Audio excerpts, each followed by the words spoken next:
Welcome back to Dust Euphoria. Today I've got some fun books to share with you that we recently picked up at a thrift store. As you can probably tell, these are all Western novels. I was instantly smitten by the cover art and the titles and couldn't resist getting all that they had, which turned out to be 5 books. As you can probably also tell, these hardcover books are all from the same publisher. After we got home, I did some research, and what I found out about the publisher and the books is pretty fascinating. Robert Hale was a London publishing company started in 1936 by Robert Hale. He passed away in 1956 and his son, John Hale, took over. John Hale expanded the publisher's catalog to include genre fiction like science fiction, romance, and westerns. The books were published mainly for the public library market. The 5 titles I'll be sharing with you were published between 1965 and 1983, with 3 of them published between 1972 and 1975. They are all first edition hardcovers from what I can tell. They also, to appear, have all been in library collections. Actually, the libraries are almost as interesting as the books. You'll see what I'm talking about later in the video. I'm guessing these books were all purchased by an American collector at some point before being donated to the thrift store here in Texas where we found them. I will go through each book one by one, starting with the most recent and working my way back. The first book is The Greenhorn Days by Vic J. Hanson, and it was originally published in 1983. You can see here, from Texas to Montana, the Old West knew a breed of men that is now legendary, the cowboy. This story tells of those men and the deeds that made them part of American history. Now, each of these books, I think all of them anyways, they all feature a little blurb about a book, but it's a different book from the same publisher and sometimes by the same author as is here. But this isn't the actual book. This is another book by Vic J. Hanson called Call Him Amos that it describes here. Now, I will read over, and I'll do this for each of the books. They have a little blurb to tell you what to expect inside. They have it on the dust jacket cover as well as one of the first pages. It's the same text. And what's really nice about these, because they were all library books, they all have this protective plastic coating or plastic shield that I assume was put on as soon as they were placed in a library.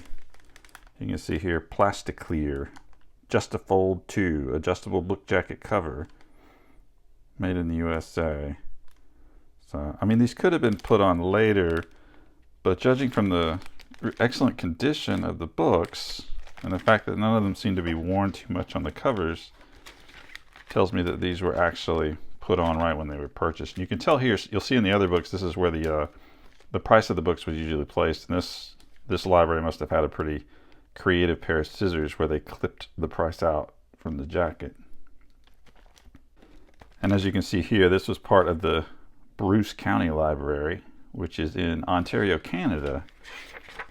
And here we go. Bruce County Library, 662 Gustavus Street, box 16,000, Port Elgin, or Elgin, I'm not sure, Ontario, NOH2CO.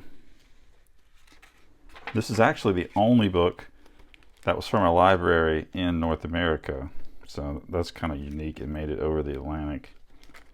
And let's just read a little synopsis about the Greenhorn Days. He was an English greenhorn in the Big River country, which was full of hard cases, and he was somewhat of a rarity. But folks on both sides of the line, the lawless and the law-abiding, had a surprise coming to them. Terror and violence seemed to revolve around the Englishman. And in the thick of all this, there was the killer-lawdog called Amos Crowle and his percentage girl sweetheart, Suzy, and a drunken one-eared ex-gambler called Carolina. And there was the O. Gonzalez outlaw band, the Loco Gulago twins, fat lady cantina-keeper Lupe the Bear, and an old saloon swamper called Killey, who was much more than he seemed to be. And so occurred the Battle of the Brazos. That's quite the array of characters there. And then also these books, they would list more books from the Hale Publishing by the same author, and it looks like Vic J. Hanson had quite a few, including a whole series of Amos novels, and then, you know, a handful of other just westerns that weren't part of that series. And you can see here it was originally published in 1983 in Great Britain. And unfortunately these don't have little illustrations. That would have been really cool. It's just text. And then we can see here in the back another stamp from the library.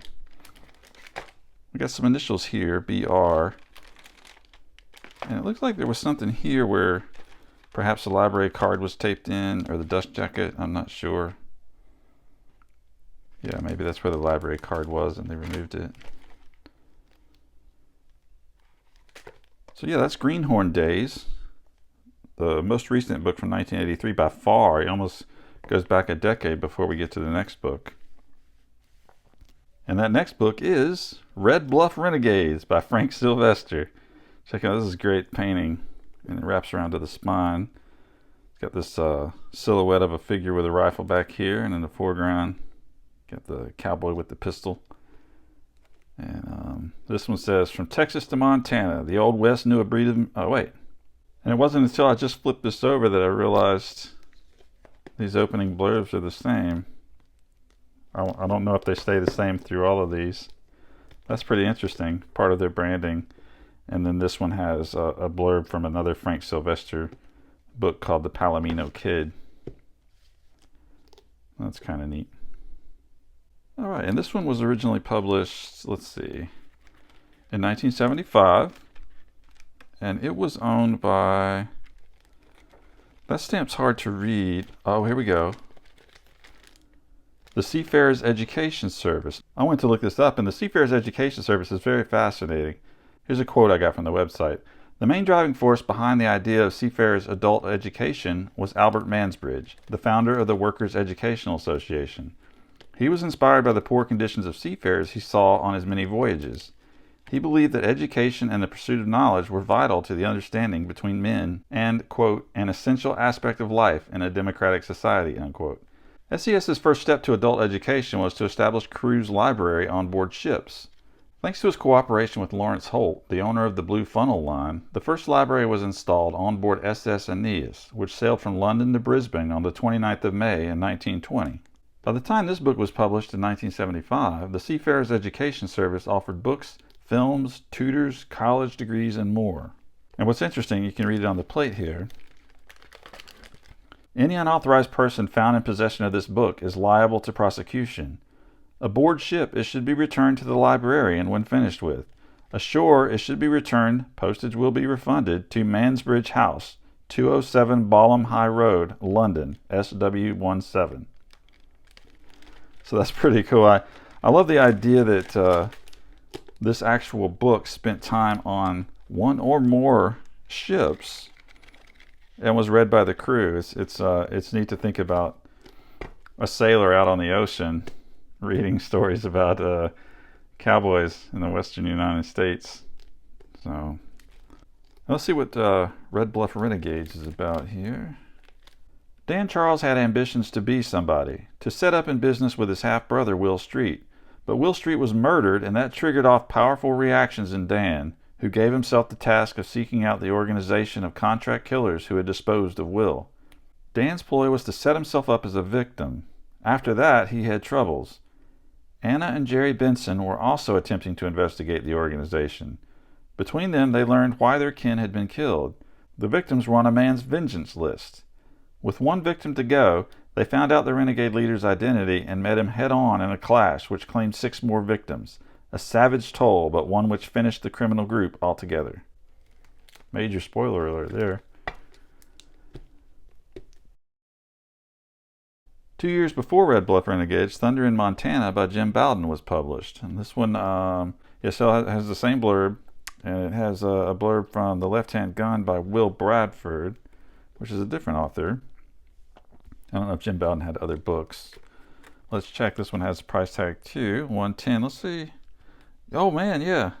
It went up 40 cents in 2 years. You can see there, 110 to 150. Western novel inflation back in the day. And let's see what library this one belonged to. Okay, this is the Glamorgan Education Committee, County Libraries. Glamorgan County Library. Oh, it's got the date that it was entered into the library, it looks like. June 28th, 1974.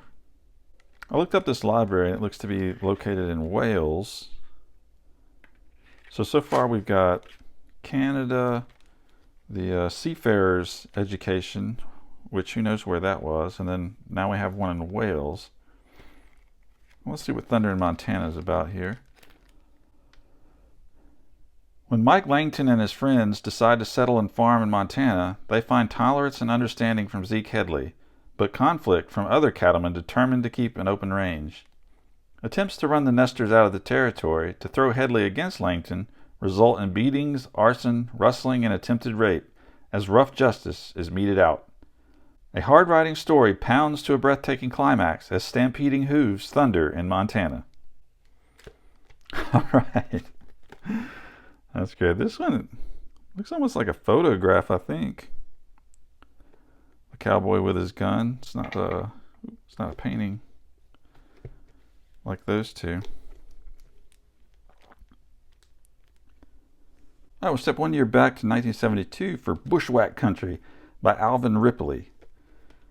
You see here we got the blurb for Brand of the Bullet, Orlando, Virginia. I kind of wish I want all of the Hale books. I don't know how many they published. I couldn't find out that information online, but I'm guessing it was a lot. And it would be really cool to have, you know, a really large collection of all the westerns, or even the romance novels or the science fiction novels. I assume they're fairly similar, with this kind of pulp fiction feel to them, which is so great. All right, and this one, we can see the date there of 1972. And then this one is from Huntingdon and Peterborough County Library, the Gaisley House in Huntingdon. And it's also been stamped to June 13th, 1973, looks like when it was entered into the library.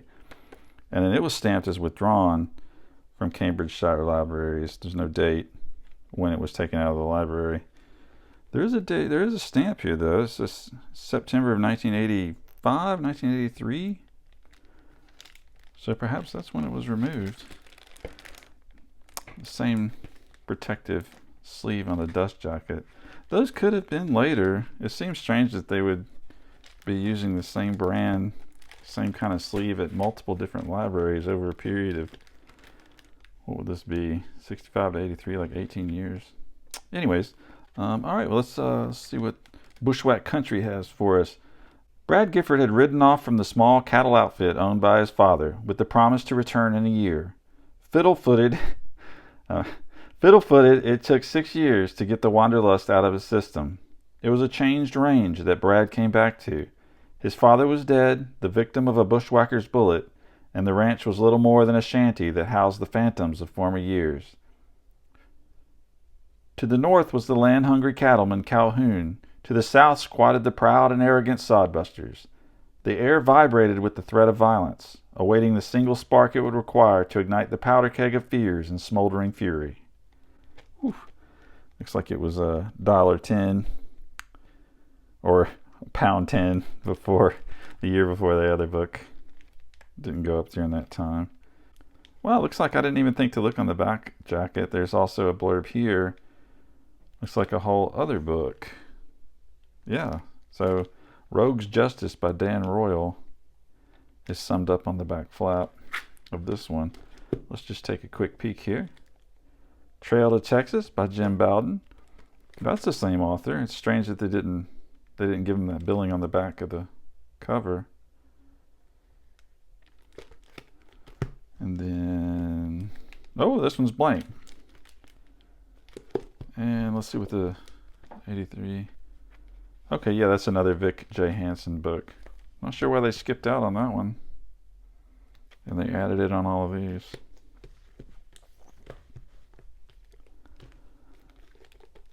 Okay, that just leaves one book, and this is our oldest one, published way back in 1965. And you can tell it actually has a different spine.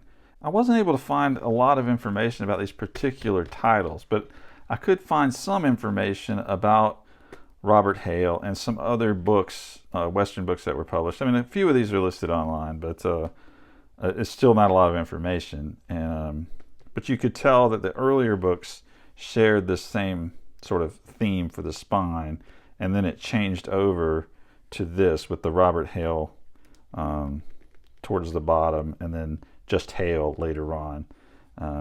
But yeah, all the earlier ones have this they have the title, the little horse logo, or cowboy and horse logo, the author and the publisher at the bottom. And so yeah, we have Starbrand Killer by Charles Field. And then this one teases Manhunter by Jeff Jeffress on the back. Let's see if that's the same exact blurb that they kept. Yeah, they kept that same little quote and the same image for 18 years. Isn't that neat? Wow. All right. Let's see where this one came from. This one was St. John and Red Cross Hospital Library. This book is the property of the Joint Committee of the Order of St. John's of Jerusalem and the British Red Cross Society Hospital Library Department. I looked that up and got some information about that as well. And here's what I found. The first Red Cross War Library started in August 1914, aiming to supply books and papers to the Navy and Army. Donations of books came from the public and from publishers. They went to all the hospital units treating the sick and wounded. In peacetime, known as the Hospital Library Service, it continued to supply books to hospitals and sanatoria at home, as well as to military hospitals overseas. In 1935, over 500,000 items were sent out.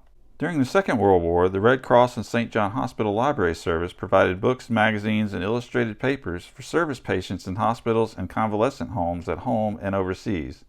Almost all of these were gifts from the public. The scheme was reorganized as a department of the Joint Committee of the Order of St. John and British Red Cross in 1945, and continued its work within the National Health Service and with the armed forces. In 1970, approximately 1,300 hospitals were being supplied and over 3 million books were issued. There were 4,000 volunteers working in hospitals and at the 46 county depots around the country. And speaking of county depots, it's stamped in the back here with what looks to be something that holds a library card or something similar, that this was, at least at one time, owned by the Blandford Depot. And interesting enough, this doesn't have a blurb for a book on the back. It has a message to the reader. If you would like to be advised of our new books as and when published, please send us a card giving your name and address clearly in block capitals, and this will ensure that you receive these particulars regularly. Robert Hale Limited. And then they have the same message printed on the last page, or second to last page. And you'll notice as I was flipping through, looks like this must have been open when something happened, or open for a while here between 30 and 31, and it caught some staining from something. It's almost sort of creased here too, so it looks like it just sat like that for quite a while. Maybe it was even stacked and stored that way for some reason. And it makes sense. This one is the most weathered of all the books, given that it's the oldest, but it's still in pretty good condition. A solid condition, I would say, given how old it is. Oh yeah, let's find out what Starbrand Killer is about. Ooh, Buck Dunn. We got Buck Dunn. I love these names. Buck Dunn had forsaken the law and turned killer, hunting down other killers and outlaws, following the only law he knew, the law of the gun. He had turned his back on Lola Mare, the woman he loved, and closed his mind to his future and hers. Then chance brought them together again when Buck rode into Deep Creek on the trail of the notorious Steve Farrell. Lola hated him for what he had become, until, embroiled in a range war, Buck finally faced Steve Farrell, who had been paid to kill him. Lola Mare witnessed Buck's last gunfight, and only when it was almost too late did she learn Buck's bitter secret. Right, Starbrand Killer. This one's got 3 cowboys on it. This one's got a rifle, and the one riding the horse is reaching for his pistol. I'm not sure which one is Buck Dunn, but given that we get the full face here, I'm thinking that might be Buck Dunn there. So yeah, that's it. Those are the 5 books, the Robert Hale books. These are just really wonderful. I'm so excited. I'm so glad to get these. I think we will be offering them for sale soon, so be sure to check our Etsy shop. I'm not sure if we'll be listing them individually or as a set. I'm not sure. I'd hate to split them up. I'm guessing if there's a collector out there interested in one, he might be interested in all of them. Of course, there's all kinds of reasons for collecting and different kinds of themes. So if someone just collects books from the seafarers education service, then obviously they wouldn't be interested in these. And that would be a pretty cool collection too. Anyways, thanks so much for tuning in. I hope you liked the video, and I hope you found the information about the books and the books themselves to be as interesting as I did. Be sure to like, comment, and subscribe, and I'll see you next time.